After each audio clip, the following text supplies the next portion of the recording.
समाज कभी भी सम्मान हत्या यानी ऑनर किलिंग जैसी अमानवीय प्रथा को खत्म कर पाएगा? इसी सवाल के साथ आज एक भयानक सच्ची स्टोरी लेकर आए हैं, क्योंकि हमारे देश में एक ऐसा ऑनर किलिंग हुआ था जिस केस में जज को दोषियों की सजा सुनाने के बाद खुद को ट्रांसफर करवाना पड़ गया था, क्योंकि उन्हें मौत की धमकियां मिलने लगी थी। उस गांव के लोग, सांसद, विधायक, मीडिया, यहाँ तक कि पुलिस भी इस हत्या के खिलाफ एक्शन लिया होता तो इसका अंजाम बहुत बुरा होता। अब आप ही अंदाजा लगाएं कि उस इलाके में खाप पंचायत का कितना खौफ रहा होगा। ये केस है मनोज और बबली सम्मान हत्या की। फर्स्ट ऑफ ऑल आइए जानते हैं कि आखिर ये खाप पंचायत क्या होता है। उत्तर भारत जैसे पंजाब, हरियाणा, यूपी में जो गांव देहात होते हैं, वहाँ पर एक पंचायत होती है जिसे खाप पंचायत कहा जाता है। ये एक ऐसी पंचायत होती है जिसका कोई चुनाव नहीं होता है। यह केवल एक जाति बिरादरी के ऊपर बनाए जाते हैं। इसमें एक कानून है कि अगर कोई लड़का लड़की एक ही बिरादरी गोत्र के हो, अगर आपस में प्रेम कर लें या विवाह कर लें तो उन्हें खाप पंचायत समाज से बहिष्कार कर देगा, या परिवार चाहता है तो उन्हें मौत की भी सजा दे देगा। इनका मानना है कि लड़का लड़की के गोत्र समान है तो वे दोनों आपस में भाई बहन होंगे, इसलिए भाई बहन आपस में शादी नहीं कर सकते हैं। ये कहानी शुरू होती है हरियाणा के एक जिला कैथल से। वहीं पर एक गांव लगता है जिसका नाम है करोड़ा। करोड़ा में ही एक मनोज नाम का लड़का था। उसके पिता का देहांत हो चुका था और वह अपने घर का बड़ा लड़का था। सारा घर की जिम्मेदारी उसी पर थी। उसे एक मैकेनिक की दुकान थी और मनोज 10वीं में पढ़ भी रहा था। पढ़ाई के साथ साथ दुकान भी देखता था। गांव में किसी से कोई झगड़ा नहीं था। इसी गांव में एक बबली नाम की लड़की थी। मनोज और बबली एक साथ खेलते हुए और एक ही स्कूल में पढ़ते हुए बड़े हुए। समय के साथ दोनों में प्यार हो गया। 2005 में दोनों ने एक दूसरे को अपने प्यार का इजहार भी कर दिया। फिर क्या था, फोन पर लंबी लंबी बातें, कस्में वादे, जैसे प्यार में होता है, सब शुरू हो गया। मनोज की माँ जिस गाँव से ब्याह करके आई थी, उसी गांव में बबली और मनोज के मामा का घर था। यहाँ तक के दोनों एक ही जाति और एक ही गोत्र से थे। कुछ ही दिन के बाद बबली और मनोज की प्यार वाली बात मनोज के माँ को पता चल गई। उन्होंने मनोज को बैठाकर बहुत समझाया कि ये गलत है, हम लोगों के जाति और गोत्र एक ही है। हमारे रिश्तेदार, बिरादरी, गांव, कोई भी किसी कीमत पर तुम्हारे इस रिश्ते को एक्सेप्ट नहीं करेगा। तो फिर उन रास्तों पर चलना ही क्यों जो मंजिल को नहीं जाती है। और ये बात अच्छी तरह से जान लो कि बबली के घर के लोग तुम्हें मार भी सकते हैं। लेकिन मनोज के ऊपर तो प्यार का भूत सवार था, इसलिए वह अपनी माँ की एक भी नहीं सुनी। अब मनोज की माँ दौड़ते भागते बबली के माँ के पास गई और सारी बातें उसे बताईं और कहा कि तुम्हें अपनी बेटी की जान प्यारी है तो उसे समझा लो, नहीं तो वो तो मरेगी ही, उसके साथ मेरे बेटे की भी हत्या हो जाएगी। ये सुनकर बबली के माँ भी टेंशन में आ गई और अपने बेटी बबली को भी बहुत समझाया। लेकिन हुआ वही जो प्रेमी अक्सर करते हैं, उसने भी अपने माँ की बात एक कान से सुनी और दूसरे कान से निकाल दी। ऐसे ही 2 साल बीत चुके थे और इतने दिनों में प्यार और गहरा होता रहा। मनोज 12वीं क्लास की पढ़ाई भी पूरी कर ली। रिजल्ट में मनोज का अच्छा प्रदर्शन नहीं था। उसके रिजल्ट में इंग्लिश विषय में कंपार्टमेंट आ गया। इसलिए मनोज 5 अप्रैल 2007 को इंग्लिश के एग्जाम के लिए घर से निकला। माँ ने सोचा कि बेटा घर से परीक्षा देने गया है, और दूसरी तरफ बबली भी घर से गायब थी। मनोज और बबली दोनों इस बात से अच्छी तरह से वाकिफ थे कि इस रिश्ते को ना ही घर वाले मानेंगे ना ही बाहर वाले। आगे चलकर हो सकता है कि ये हम दोनों को एक दूसरे से अलग कर देंगे। इसलिए इन दोनों ने घर से भागकर शादी कर लेने का फैसला कर लिया। उन्होंने ये बात अपने दिमाग में बैठा लिए कि एक बार हम दोनों की शादी हो जाती है तो फिर हमारे रिश्ते को कभी तोड़ नहीं पाएंगे और अंतोगत्वा हार मानकर हमें स्वीकार करना ही पड़ेगा। 7 अप्रैल 2007 को चंडीगढ़ के एक मंदिर में पूरे रीति रिवाज के साथ ये दोनों शादी कर लेते हैं। इधर जब मनोज और बबली अपने अपने घर पर नहीं थे तो दोनों के घर वाले समझ गए कि ये भाग चुके हैं। बबली के घर वाले मनोज और उसके परिवार के खिलाफ पुलिस में शिकायत दर्ज करवा दी कि इन्होंने मेरी बेटी को अपहरण कर लिया है और मनोज उसे कहीं छिपा दिया है। फिर बबली के घर वाले खाप पंचायत के पास न्याय के लिए पहुंचे। बबली के दादा गंगाराज उस खाप के सदस्य थे। उनके कानों तक ये बात पहुंच चुकी थी। जब गांव में खाप पंचायत बैठी और उनके बीच ये बात रखा गया कि बबली और मनोज का जाति और गोत्र एक है और इस हिसाब से दोनों भाई बहन हुए, इस तरह ये दोनों शादी करते हैं, तो ये कतई मान्य नहीं होगा। उसके बाद बबली के दादा ने खाप में फैसला सुना दिया कि मनोज और बबली जहाँ कहीं भी छुप कर रह रहे हों, उन्हें ढूंढकर बिना सवाल किए मार दिया जाए। बबली के मामा, चाचा और 2 चचेरे भाई इन्हें ढूंढने के लिए निकल पड़े। 26 अप्रैल 2007 तक ये खाप की सारी बातें किसी तरह मनोज और बबली तक पहुंच गईं। अब सोचने लगे कि क्या किया जाए। हमने तो जैसा सोचा था वैसा तो बिल्कुल नहीं हो रहा है। एक तरफ तो बबली के घर वाले अपहरण का केस कर रखे हैं, दूसरी तरफ खाप पंचायत ने तो मौत का ही फरमान जारी कर दिया और तीसरी तरफ बबली के रिश्तेदार मारने के लिए खोज भी रहे हैं। सोचते सोचते तकरीबन 1.5 महीना बीत गया। 15 जून 2007 को वो दोनों चंडीगढ़ कोर्ट में सरेंडर करते हैं और बताते हैं कि मैं मनोज हूँ और ये बबली है। हम दोनों बालिग हैं और घर से भागकर हमने शादी कर ली है। शादी एक मंदिर में की है और ये रही उसकी फोटो। पंडित जी भी मेरे विवाह के गवाह हैं।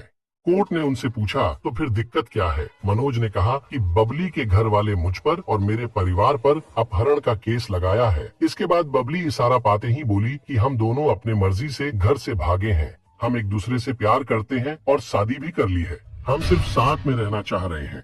बबली ने आगे कहा कि मेरे घर वाले मुझे और मनोज को जान से मार देने के लिए तलाश कर रहे हैं।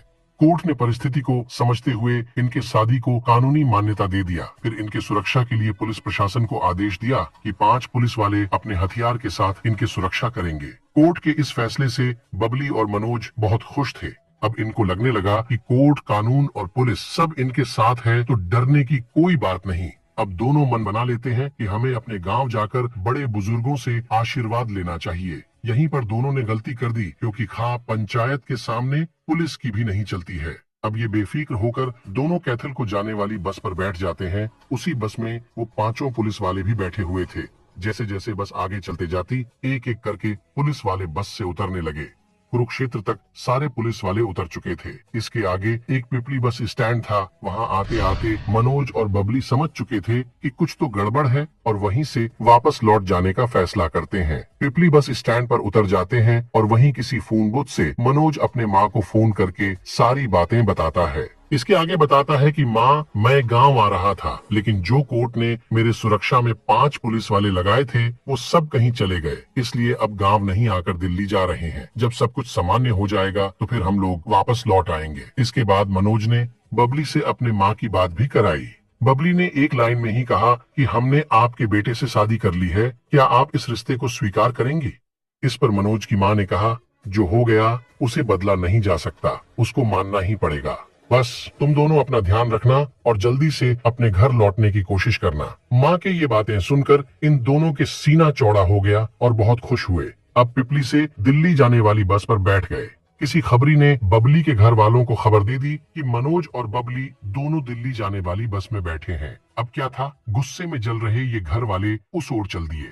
पिपली से तकरीबन 20 किलोमीटर दूर एक रायपुर नाम की जगह है। बस अभी वहीं तक पहुंची थी कि अचानक बस के सामने एक स्कॉर्पियो एसयूवी कार आकर खड़ी हो गई और बस को रोकना पड़ा। उस एसयूवी से 4-5 आदमी उतरकर बस में अंदर आ गए। इधर उधर देखा और मनोज और बबली को पकड़ लिया। फिर उन्हें बस से घसीटते हुए, जानवरों की तरह पिटते हुए एसयूवी में बैठाया और वहां से निकल गए। इस दौरान एक कुलदीप नाम के सड़क ठेकेदार वहां पर मौजूद थे।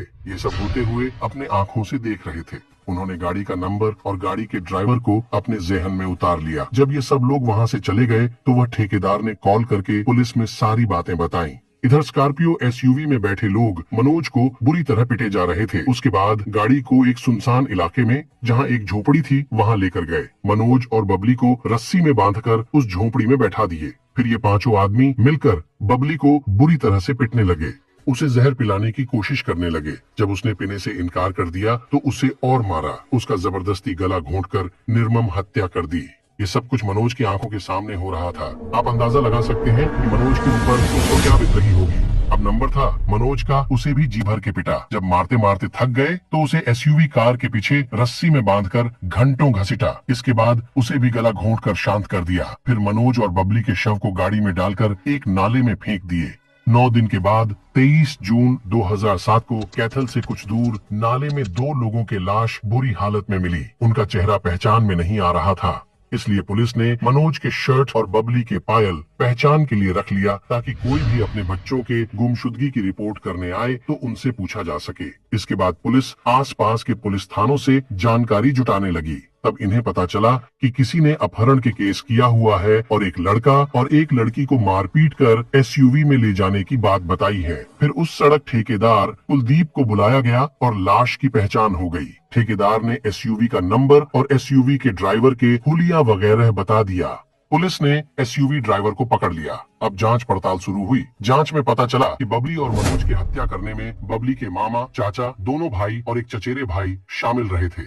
इस हत्या का आदेश खाप पंचायत से आई थी, जिसमें बबली के दादा गंगाराज ने सीधे मार देने को कहा था, क्योंकि घर की लड़की भागी थी और ये प्रतिष्ठा का सवाल था। अब 7 लोग गिरफ्तार किए गए, जिसमें यूएसवी कार के ड्राइवर भी शामिल था। गांव में इसका खूब विरोध हुआ।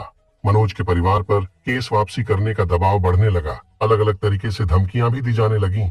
मनोज की मां का कहना था कि जिस बात का डर था वो तो हो ही गया, फिर डर किस बात का। करनाल सेशन कोर्ट में ये मुकदमा चालू हुआ। 33 महीना बीते, 55 तारीखें लगी, 40 से 45 गवाहों की गवाही ली गई। इसमें वो ठेकेदार सबसे महत्वपूर्ण थे जिन्होंने एसयूवी कार को देखा था।